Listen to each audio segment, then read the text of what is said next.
Hello, everybody. How are you? Can you hear me?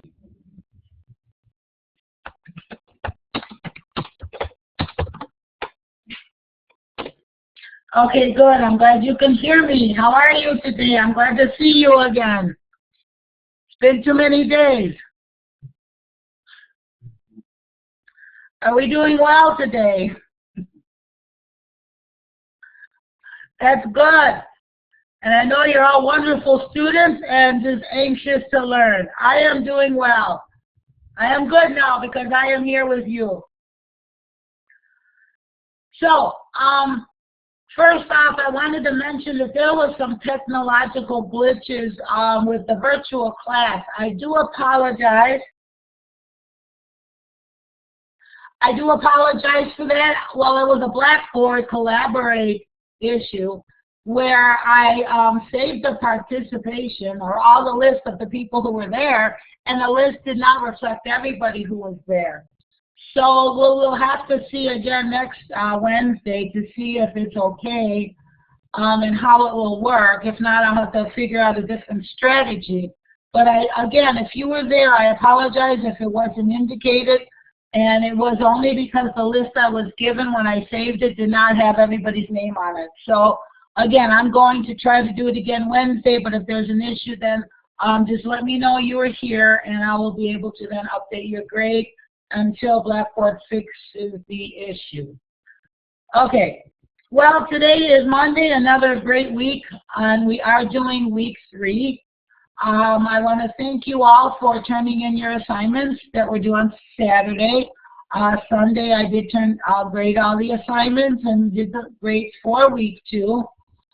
Today, we will review a little bit from week 2 and then also start a little bit about week 3. First of all, are there any questions about anything so far?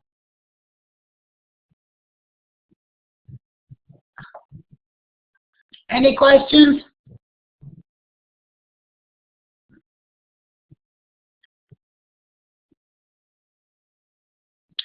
One thing is, if you turn in your assignments early, I was able to grade them early.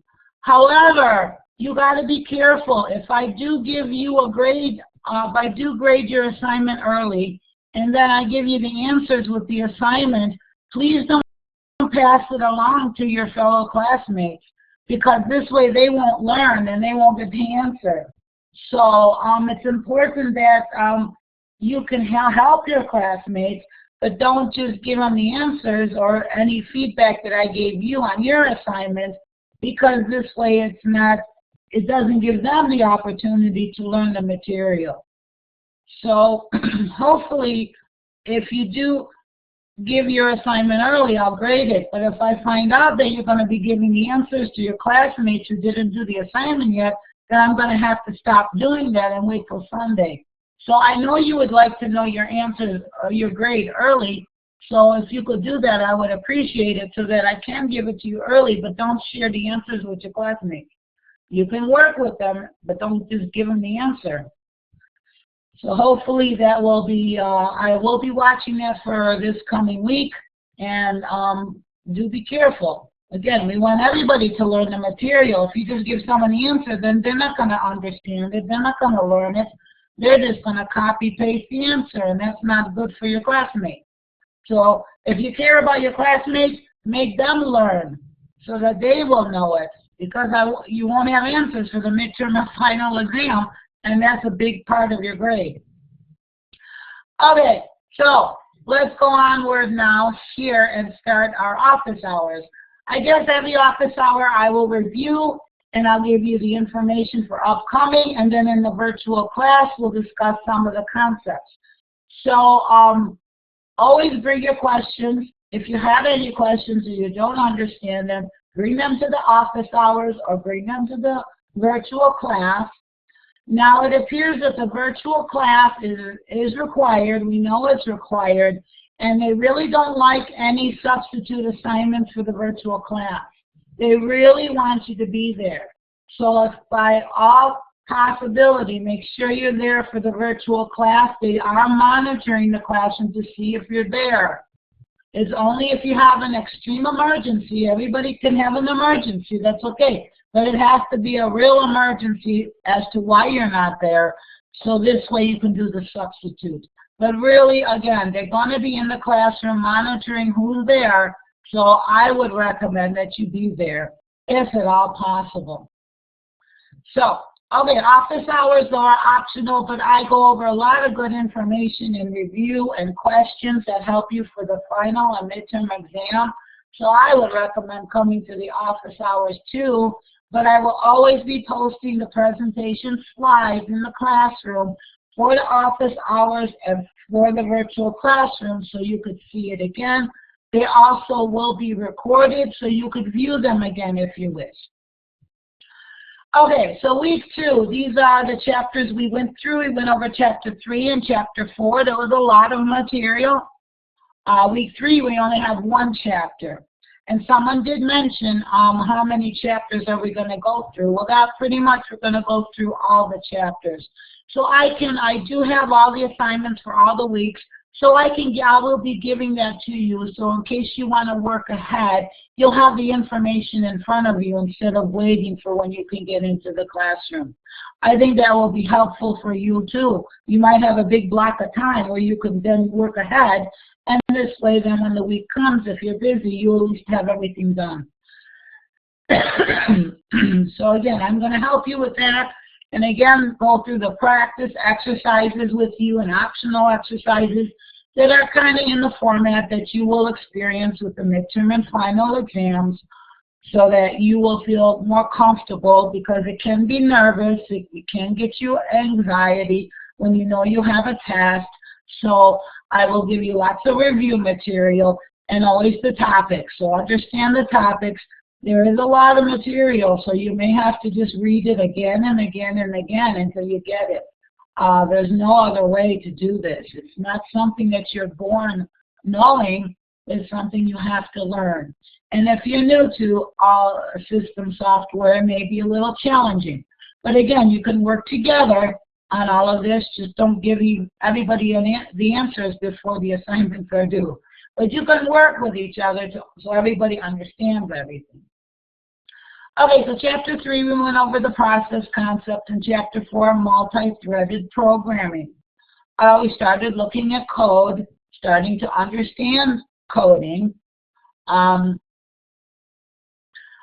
exams will be created by the school.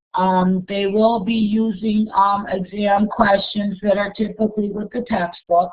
So they'll be very similar or cover the material that you see in the exercises at the end of the chapter, and multiple choice, true, false type of questions.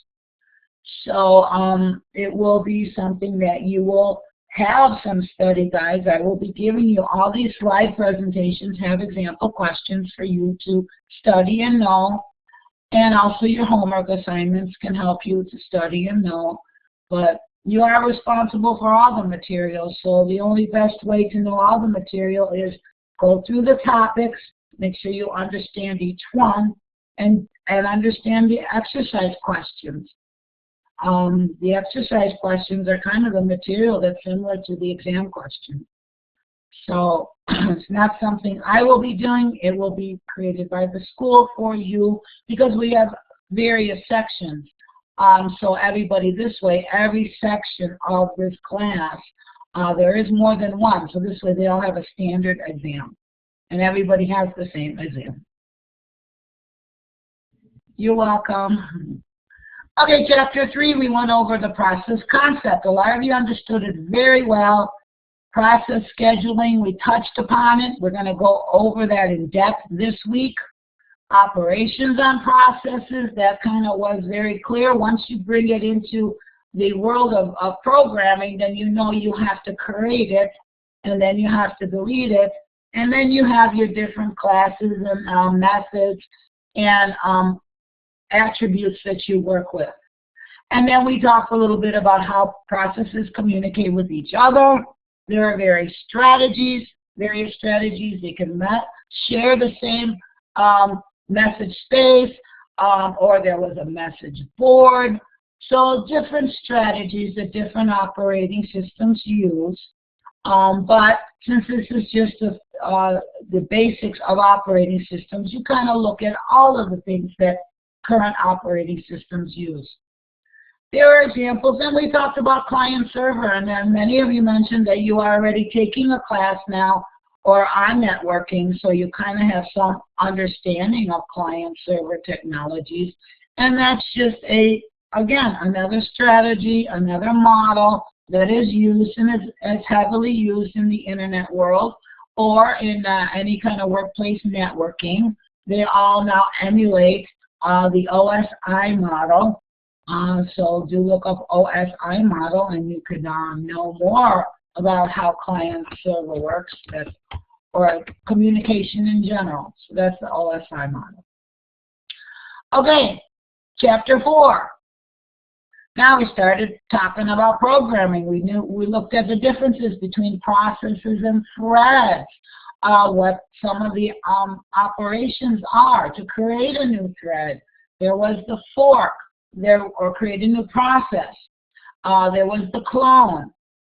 Thread libraries. We looked at hierarchies and libraries of threads. Implicit threading, threading issues, and operating system examples. So again, go through that material, look at the topics here to see if you understand it, or you can right away give some brief summary and description. Writing that out would be a good study guide that you create for yourself.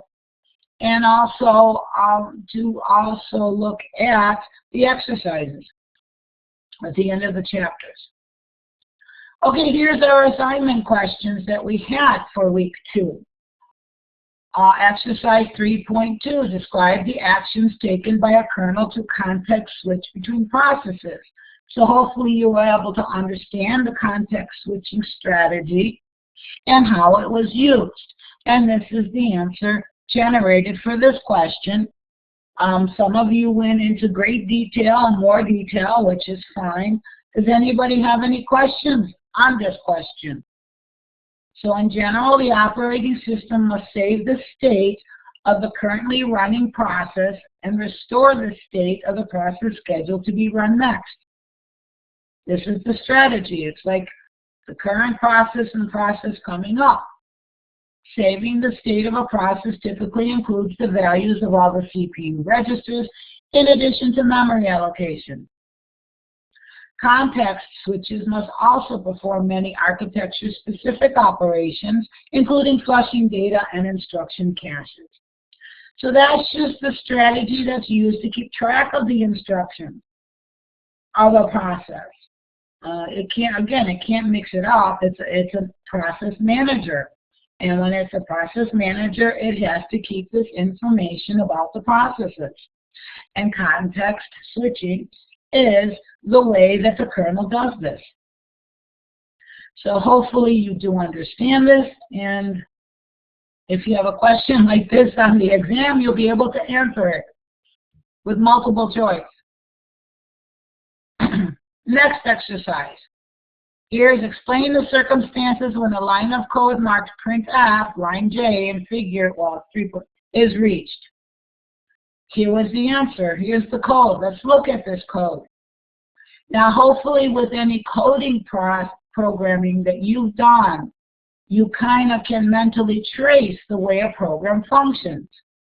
You should already know the basic statements that are in a program, such as PID equals fork and in parentheses. That means fork is a method that does something, and then it returns a value, and that value is stored in PID, and PID stands for process ID. Now, it checks. This is called error checking and error handling. Whenever you create a program, you should always anticipate possible errors that may occur. And in your code, you must address these errors so your program doesn't crash. So it's a good strategy that you should do no matter what kind of program you write. We will look at some of this when we look at Java, or maybe you have already when you've taken your Java courses. But this is true for any programming language. You have to anticipate possible errors. if this doesn't happen or if this doesn't happen, it's not always going to run as smoothly as you like. And if you don't do something about an error, if it occurs, then your program will crash, and that definitely is not a good thing. So we now have these different values for this process ID. If it's less than 0, that means there's an error. So that means that a process was not able to be created. If it's equal to 0, that means a child process was created, and then the line J will be printed. Else, it may be waiting for a child to complete. So it all depends on what stage of the process execution all of this is in. So are there any questions on this? Now, I also brought up that this exec LP, there are various versions of exec. I did post a link to it, so look at the different versions. This is just one that we are looking at. But I did mention before, when you're learning a programming language, that you should always go to the API reference library, because it gives you more information. You may think that exec LP is the only one that exists, and that's not true. There's more versions of exec. Same thing with printf. You may think printf is the only one that exists. No, there are many versions of the print. So that's why you should always go to the API reference library to know all these different versions. And this obviously is, when you see .h, the include file, then you know it's a C programming language. So you would go to the C API reference library. Or just type in, or Google exec, and then you'll get the different versions. Any questions? So do you feel comfortable in actually understanding what a program does? I think the if statements are very clear for you. You understand what an if statement is and an else statement, and what it means to call another function or method. Like fork, it always will have parentheses, so you know something's being called. So any questions? Are we good on this? So this is the answer that came with this exercise. The call to exec replaces the address space of the process with the program specified as the parameter to exec. If the call to exec succeeds, the new program is now running, and control from the call to exec never returns. In this scenario, the line printf would never be performed. However, if an error occurs in the call to exec, the function returns control, and therefore the line printf would be performed. Does this make sense? Any questions? I'm not hearing anything, so that means you're all good?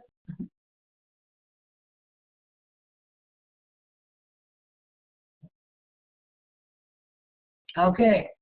If you have more questions, then again, we can always work on this. We will review this again when it comes to midterm exam. Okay, here's another one, optional practice, page 147. This was another one. What output will be at line A? So let's look at this program. Value is 5. Then we do again, PID equals fork. If PID equals 0, value plus equal 15 returns 0. Else, if PID is greater than 0, wait now, printf parent is the value. Now remember, it's only in the if statement that the value gets changed. The else statement does not change the value, so it has its initial value, which is 5. So the answer to this is the result is still 5 as the child updates its copy of value. When control returns to the parent, its value remains at 5. This illustrates very clearly the difference between local and global variables. When a child has a variable, it's going to be its own copy of that value or that variable. So it makes changes. So when it comes back to the parent still has the original value, and the original value is 5.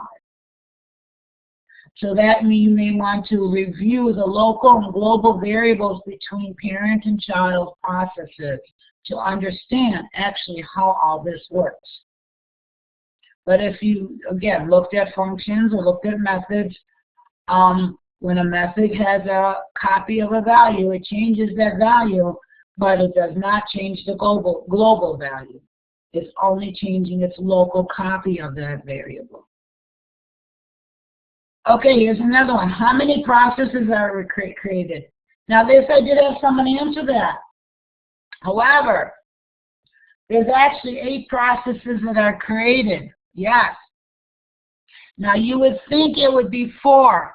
However, there is a trick to this question. What it means is when a child, and there's another call to fork, that child then becomes a parent's child. So it's not only, it's a child for its previous parent, but it's a parent itself for the next child. So I kind of put, you know, you have your parent 1, and then child 1 is created, the first call through the fork. But then the next call for that fork, that child 1 also becomes a parent. So then it's kind of considered another process. So then when that fork is called again, the parent, that child 2 becomes a parent, and then when it's called again. So it is called 4 times. However, because a child becomes a parent, it's considered another process. So that's why it's actually 8 processes that are created.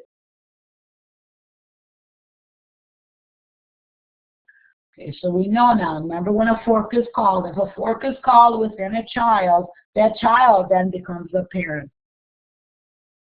Okay. Okay, good enough. Okay, now exercise 4.11. This was another one comparing modeling processes and threads within the kernel. What were the options? Well, on one hand, in systems where processes and threads are considered as similar entities, some of the operating system code could be simplified. Remember, there was a difference. Are they separate, completely separate processes or not? There was a difference. When some operating systems, so that when another thread is created, is actually another process. Some is considered a thread and within the same memory space of the parent process. So all of you pretty much understood this and did get this information. So again, it's just strategies on the utilization and naming of the spaces that are used. Is it a completely new memory space? Is it a shared memory space? That's what makes the difference here. Any questions on this one? Again, if you're struggling with it now, you will get it. Just keep rereading it again. And again, I've been mentioned before, if you don't understand your textbook, go on the internet and look for another person explaining the information. There are other books out there, other authors, other websites that maybe explain the same information, but in a different way that makes more sense to you. You know, just because you're not understanding this author or these authors doesn't mean you don't understand the topic. It just means they're not explaining it properly or explaining it in a way that makes sense to you. So go find another author who explains it a little differently, but then you'll have the same idea in the end. And also work with each other to explain from each other. Sometimes, you know, your classmate can explain it where you understand it because they know you or they know how to explain it so you will understand it. Okay, here's some more. These were some example questions I gave you as well. I don't know if you did do them. They were in the slides. So we'll go over the answers now. So this is from Chapter 3. The blank of a process contains temporary data such as function parameters, return addresses, and local variables. What's the answer? Anybody?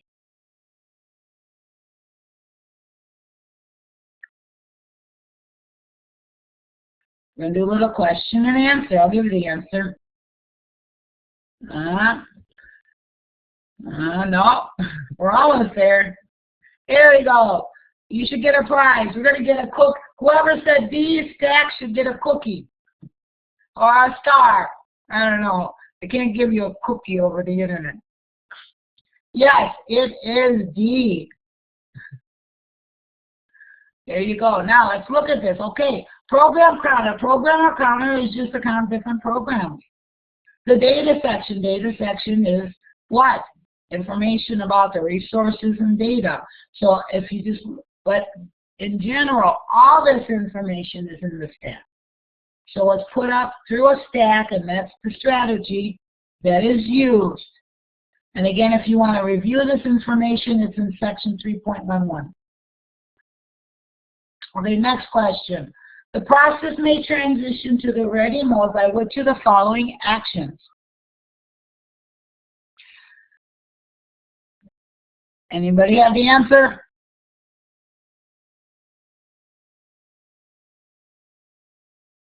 A is one example.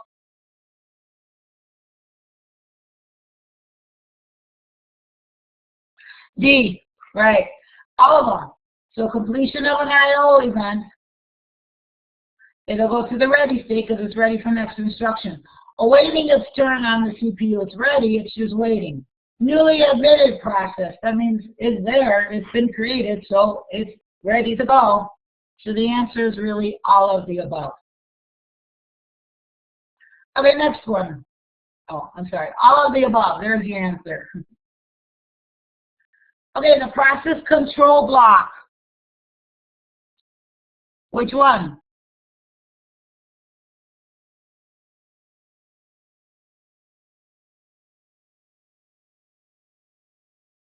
Very good. It's A. That is correct. Other parts store this other information. So we know the process control block includes information on the process's state. So your exercise is to look what stores the address of the next instruction and so on. So check all these other ones to make sure you know where they are, because you know they're not in the process control block. So it includes information on the process's state. But know what the rest of them are. Again, that's section 3.13. Okay, the list of processes waiting for a particular input-output device is called a blank.standby queue.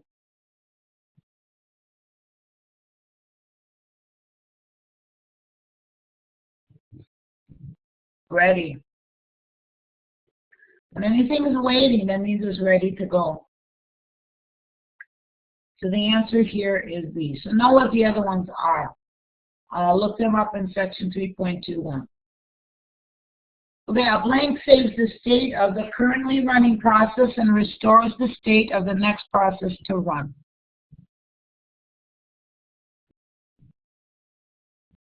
Very good.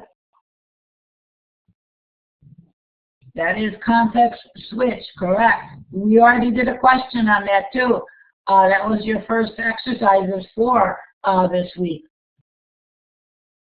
But again, look what the other ones are. We have other answers here, but find out why they are not the answer. You'll just know that much more. Okay, example question for section 4.11. Now we're moving to chapter 4. P thread refers to.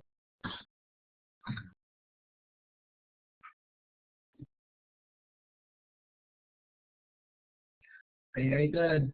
A specification for thread behavior. So again, go through the other answers, look them up to understand what they are. Again, 4.1.1 has your information. The blank multi-threading model multiplexes many user-level threads to a smaller or equal number of kernel threads. So we start talking about multi-threading, multi-programming. Exactly. So know all these different models. So I don't know about many to some. I don't think that is a model. But there's many to one to one, many to many. If you've looked at any databases, this is another area where these kind of models are used. It's in relationships. And this multi-threading is type of a relationship. How does one connect to another? What do they connect on? What is the key field, in other words? So, I don't know, have you ever done any databases? Any database programming or any classes on databases?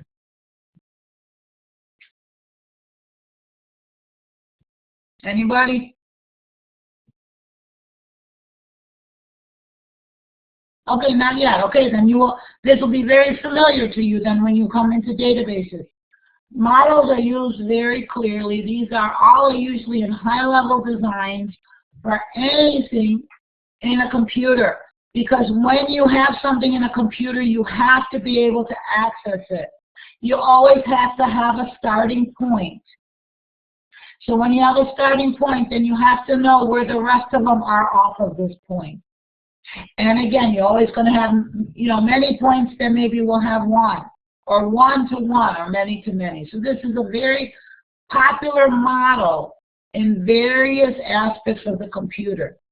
But we now know this as a thread. But if you think of a thread as just an object, it could be any kind of object, then these models apply no matter what object you're talking about. If you're talking about threads, or if you're talking about tables or databases, etc.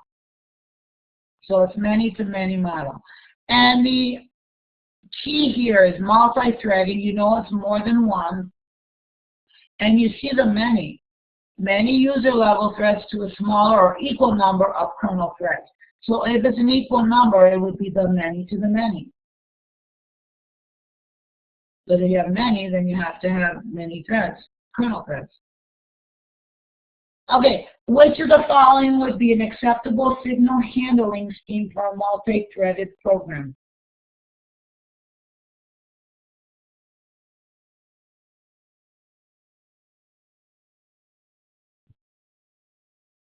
I don't know, are you looking at for A? Are you giving A already for this answer, or the A was for the previous question?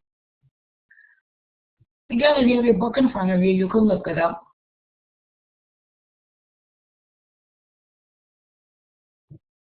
All of the above. So deliver the signal to the thread to which the signal applies, deliver the signal to every thread in the process, deliver the signal to only certain threads in the process. Well, that's just like giving messages. If you think of giving messages to somebody, when you're giving messages to somebody, well, you might want to give messages to the entire group, or you might only want to give the message to some of the group, or you only want to give the message to one person.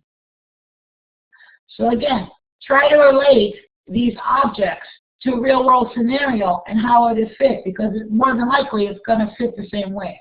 Remember, we're all trying to make the computer simulate the real world some way, from using devices to using applications to using processes.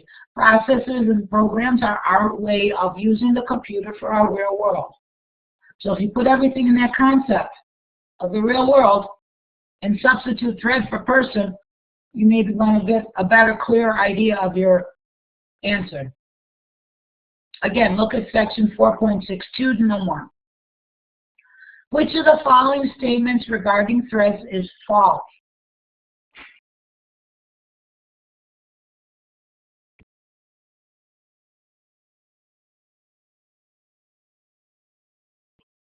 Sharing is automatically provided in Java threads. Both pthreads and Win32 threads share global data. The start method actually creates a thread in the Java virtual machine. The Java method join provides similar functionality as the wait for single object in Win32.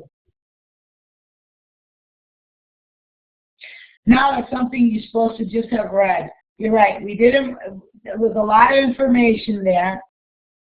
So I'm glad I'm bringing it up. It gives you an area then you need to go over and look again and review, especially before you take the exam. So know the difference between, or how they're all connected between pthreads, Win32, and Java. But sharing is never automatically provided because you may not share. This is Java. Java is going to be used to create all kinds of possible strategies. And remember, we discussed sharing you can, but sharing may not be done. So if it cannot be done, that the Java thread cannot provide it automatically. It has to be an option that's set. We already know sometimes sharing is there and sometimes it's not. But as we look at the next one, we should know that threads share global data because it comes from a parent process. Again, put it in the order of object-oriented programming. We know a thread comes from a parent. Somehow there's a parent involved. And when there's a parent involved, there's always some global data involved with a parent. That's part of inheritance. Start method, well, you just have to know that. So the start method actually creates a thread in the Java virtual machine. You just, again, it's just knowing syntax, and it's just knowing, you know, what programming languages use for their syntax. Same thing for join. So there is discussion on this in section 4.4.1.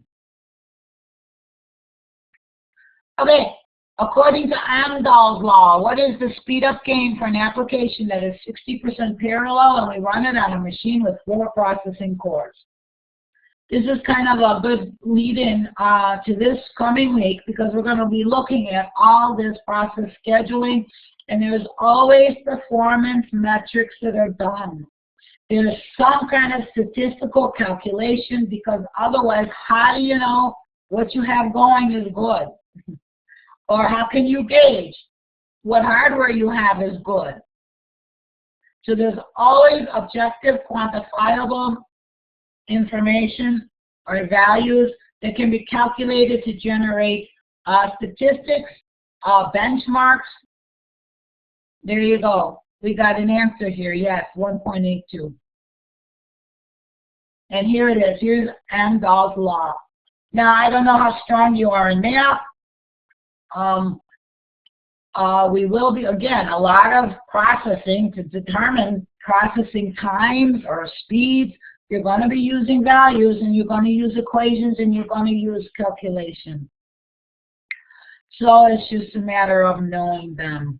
I don't know if you can logically or kind of make an analogy to this to try to understand it. But there is a good discussion in the textbook, so you can go through your textbook then to understand this further. But it's a matter of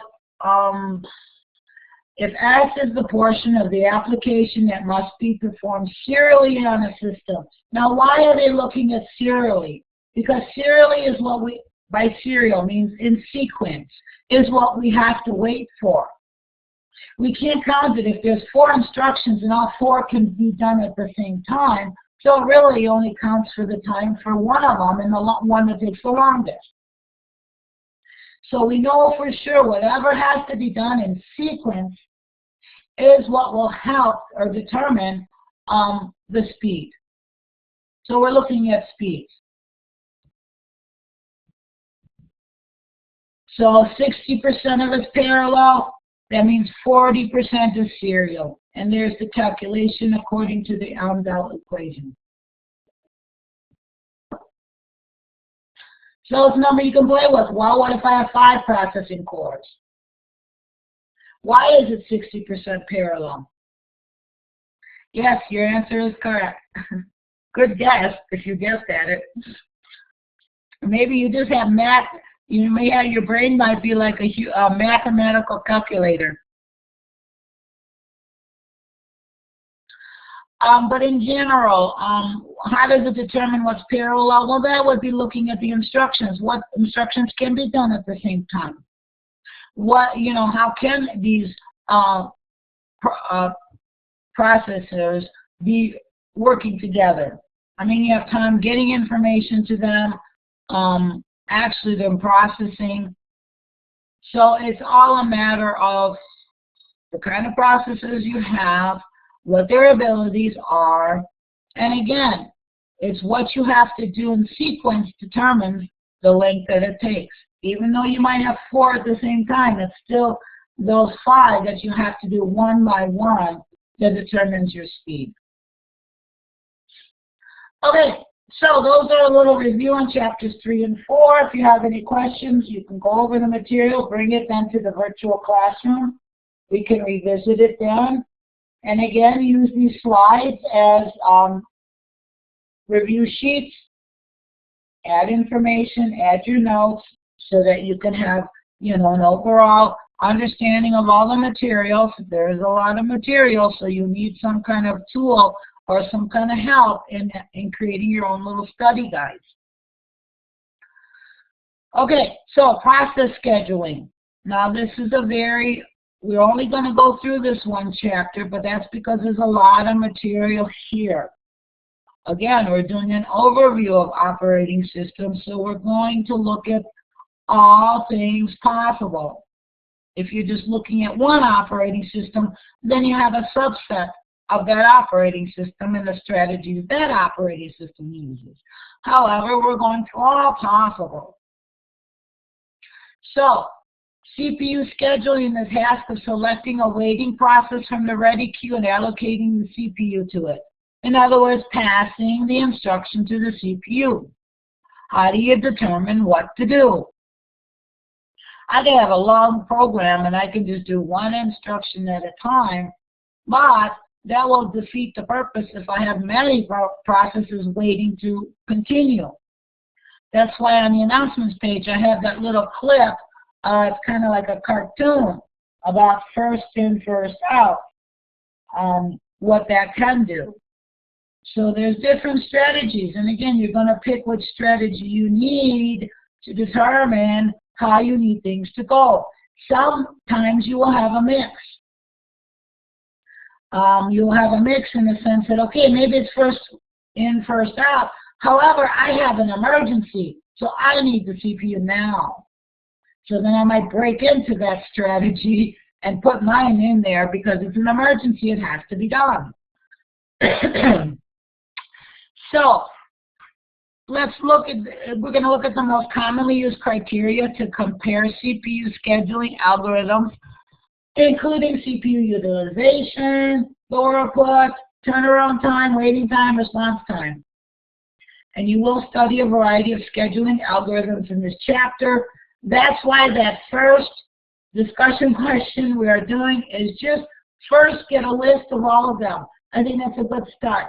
Get a list of all the possible process scheduling strategies, and then from there, understand what each one does, because there's a lot of them. And on top of it, many contemporary computer systems support multiple processors and allow each processor to schedule itself independently, but processor affinity, load balancing, and multi-core processing must be carefully considered. So yes, we have sophisticated technology, we have sophisticated hardware. Now how can we keep up with all this hardware?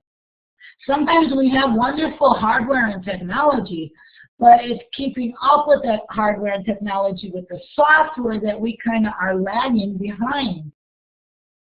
Really, the processor is very quickly, but we can't even get our instructions to the processor as fast as that processor can schedule it. And then if you're going to add more processors on top of that, the speed, yes, is phenomenal, but it's getting the information to these processors that we are lagging. So we have some that are faster, some that, again, depends on the environment, what it is you're doing, what you need your computer system to do. If it's real time, it's different than if it's batch processing. So here are the topics for Chapter 5. We have basic concepts. Yes, there's going to be a lot of math. Again, we're going to be talking about statistics. It's all, a lot of it is just statistics, because you got to calculate time, speed. And that's how you consider a strategy in scheduling. Why? Oh, that's just welcome to the world of systems programming and operating systems. But again, you're going to have multiple choice questions. There is a lot of material between all the chapters you're going to have. So as the amount of questions that you will have that are mathematically based, you know, will be a few. It won't be the majority of the questions because there's so much we are learning and there's so much we're doing. So you have basic concepts, scheduling criteria, scheduling algorithms, thread scheduling, multiple processor scheduling, real-time CPU scheduling, examples, and algorithm evaluation. Well, this is what PhDs are made out of. If you're going on to get a doctorate or a PhD, this is the depth you will take into this process scheduling. They have to, when someone offers you a schedule, or a possibility for a schedule, they have to verify and prove to you why it's better. And again, the universal language is mathematics. And the computer is a machine that does calculations, or it works with signals. So it is all mathematically based. So that's why you have a lot of mathematics. But again, you could be a systems programmer or you could be applications programmer. You don't have to deal with all this if you do not want to. There's a lot of areas in the computer technology fields that don't concentrate on this. There are many who do concentrate on it. You can go into algorithms and all kinds of theoretical algorithms that are mathematically based. So it all depends what you like. If you're a natural at math, then maybe you want to go that area, that route. If you're not, then maybe you don't want to go that route. Okay, so week 3 processing schedule. Obviously, you're going to read chapter 5. There are some videos.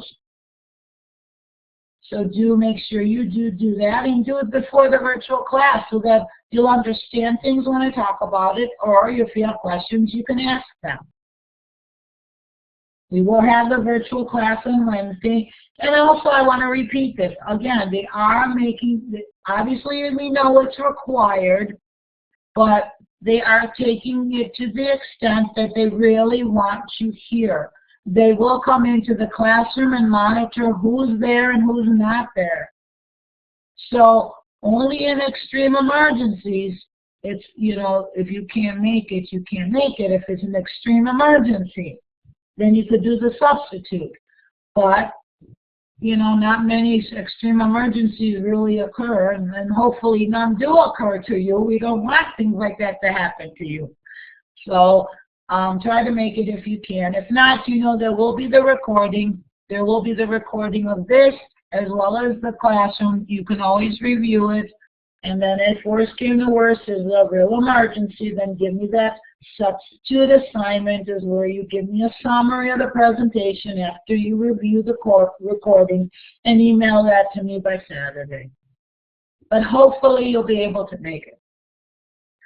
Okay, so the discussion question again, we're talking about process scheduling. Again, when I have these discussion questions, that's for you to start then formulating all the information so you can now put it in a file. Have it when you're going to study for the exams. Again, a good strategy is to first understand all the possible scheduling processes that are out there. And then once you get the list, then you can go through it and then understand the differences and what each one is about. So since it's a lot of material, at least start with the list and start going from there. And then little by little, you'll be getting each of those. By the end of the week, you'll know them all. And then here's your exercises, 5.5, 5.14. And again, you have that Dropbox. So I will then grade it from the Dropbox. It is due Saturday, but I do, again, ask you politely and nicely that don't do a disservice to your classmates. If you give me the assignment early and I give you my feedback and answers, don't just give it to a classmate so they can copy and paste it. You're not helping your classmate learn. Okay, they have to understand it too so they can answer it. You can all discuss it, post information about it, but don't just give the exact one. Good question. Okay, since I'm an expert in operating systems, you think 14 weeks are enough time to understand all chapters on our material perfectly?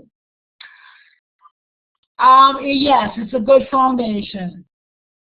Yes, you will be familiar with all of it. but you have to put the work into it. But one way to do this is through repetition. Repetition is the key. That's why I always say, I'm giving you practice exercises to start thinking about it. I'm giving you discussion questions to start putting down answers. You will read these things. Yes, you can. Again, it's a matter of repeating and going through the material till you get it. That's why I read all the material, because you're going to get exposed to it. Right now I'm giving you some information about it. And then you're going to read the chapter. You're going to look at the videos. Okay, so you're going to start learning it. And then on Wednesday, I'm going to go over it again. So you're going to learn it again. And then on Saturday, you've got to do your answers to the questions. So you're going to learn it again. So you've got to have 4 opportunities to go through this material. You know, if you didn't get it the first time, well, you got a second chance, third chance, and fourth chance. And not only that, when you're going to come to the exams, you're going to review it again. So that's 5 times. When you come to the final, you're going to review it again. That's 6 times. So when you're going to go through this material 6 times, I think it'll build up as you go through it. You're going to get most of some of it, you know, in the beginning, more when you revisit it again, and then you'll know all the basic stuff. You'll be able to go to the details. So yes, you can. And the reason why you think you might be missing something is only because there's so much. But really, you do know more than you think. I always tell my students, look backwards. Look at how much you used to know, and look how much you know now. And also, do know that you don't have to get everything the first time. Yeah, it does take a lot of time, that is correct. But again, you have the extra chances, okay? You have the week when we're discussing it to go over it, but if you're busy and only you can get some of it, that's fine. You're going to have to look at it again when you study for the midterm exam. So you look at it again, you're going to get some more. And then you're going to study it again when you go through the final exam. So you're going to get the chance to learn some more. So you don't have to get everything the first time you go through it. You will have an opportunity to go through it again. So maybe yes, no, you will not get it the first time through it. But remember, you've got many opportunities to go through it again and again. So do as much as you can when you do it. And get a good routine, being online. You can't wait for this big block of free time all of a sudden that you could do everything. That big block will never come. Or if it comes, you know, maybe it'll come, maybe it won't, because you have other things that interrupt it. Just like an operating system. Think of yourself as an operating system. So find a process schedule for yourself that works in your life. But visit it every day. Every day look at something. Do some reading. Okay, look at some posts. Look at some videos. If you do a little bit every day, believe me, then by the end, you will get it. There's a lot of material, but it's not that much. But you have to do at least a little bit every time or every day. So make it a daily routine. I'm sure you check your email or your social media sites.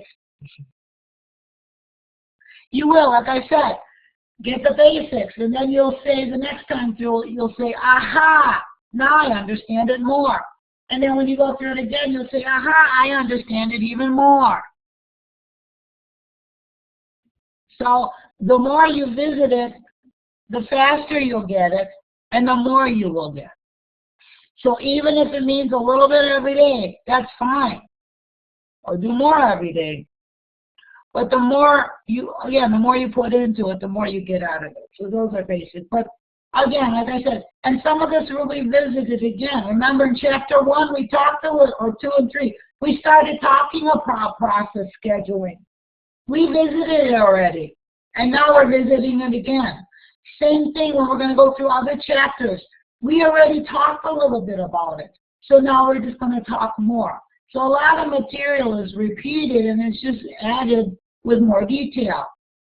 So as you go through it, you will get it. So I know you will. You are a great student. And don't get stressed about it. Getting stressed or anxiety, that will keep you from learning. Just tell yourself, I'm just going to learn what I'm going to learn today, and that's it. I don't have to learn everything. I'm just going to learn one section. So break it up into small parts, and then you're going to feel better. And go to the classroom every day. Because if you miss a couple of days and then go, then you get overwhelmed because you're going to see so much. And then you see, oh my God, how am I going to do all of this?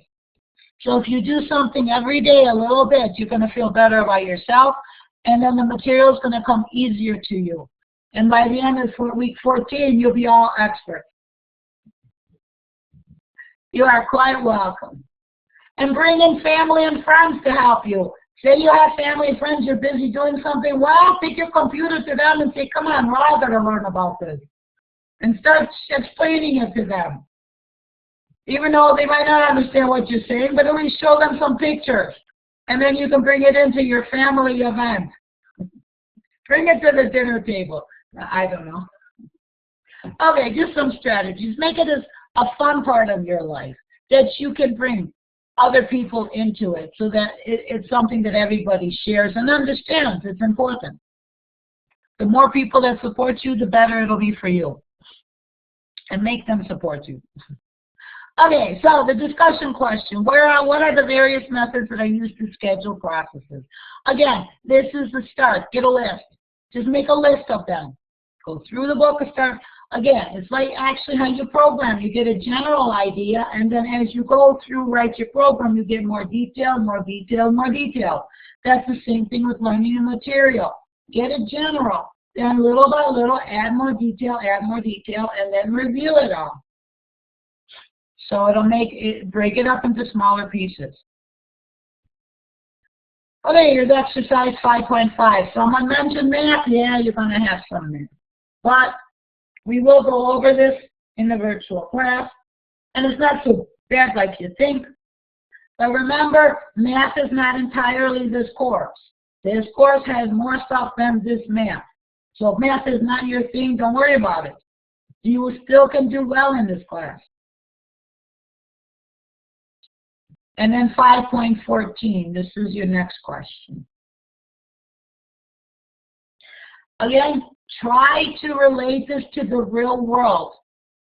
When you think of a CPU, you know, relate it to the real world, and sometimes everything will fall into place.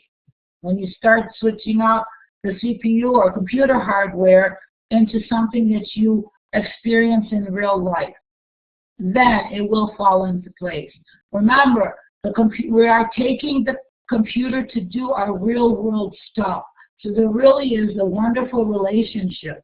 So if you could bring that analogy even to how a computer works, you know, bring it to the analogy of maybe the human body, how the human body works, you know.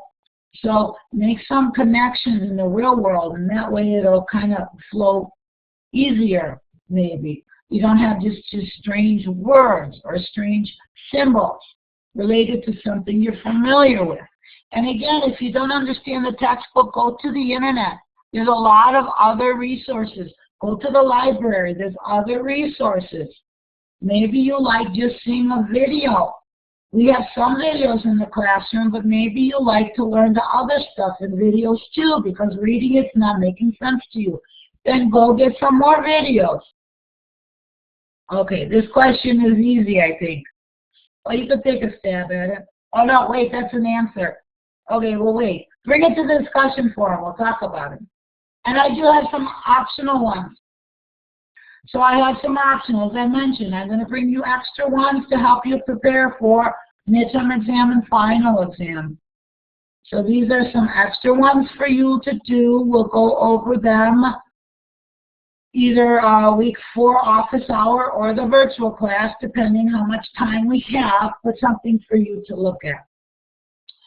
And then, again, I'll post these slides in the discussion forum for you. This is recorded. You can review it again. And then we will have the virtual class on Wednesday. So make sure to go through the material. You have Monday, Tuesday, Wednesday, 3 days. 3 days to go through the material. Go through something. some of it, so that when I talk about it, you're going to say, hey, I know this already. That's the whole thing, is building confidence. And you will build that confidence if you look back. How much you used to know, how much more you know now. So pick up the easiest stuff right away that makes sense to you, then later go back to it and get the more difficult stuff. It'll be easier once you understand the basics. So I know you're all good students, you will get it, and it's just a matter, again, visit the classroom every day. I think that's the best strategy. Do something every day, then you won't feel behind, you'll feel like you're in control of it all. And involve your family, your children, your friends, your classmates, and it makes it more fun. Okay, so any questions so far? I think we're kind of at the end of the office hours here. Thank you for coming. We will see you again on Wednesday, or you will hear me. And again, I will post this in the discussion forum, and also you have the recording in case you want to see it again. And again, thank you for coming. All of you who are here right now, for sure you are already good students because you're here. So, yeah, you're going to get it because you do things like this. And don't hesitate. If you ever have questions or you need some advice, anything, contact me. That's what I'm here for. Or contact your classmates. That's what they're there for. We're all together on this. Okay, thank you and have a good day.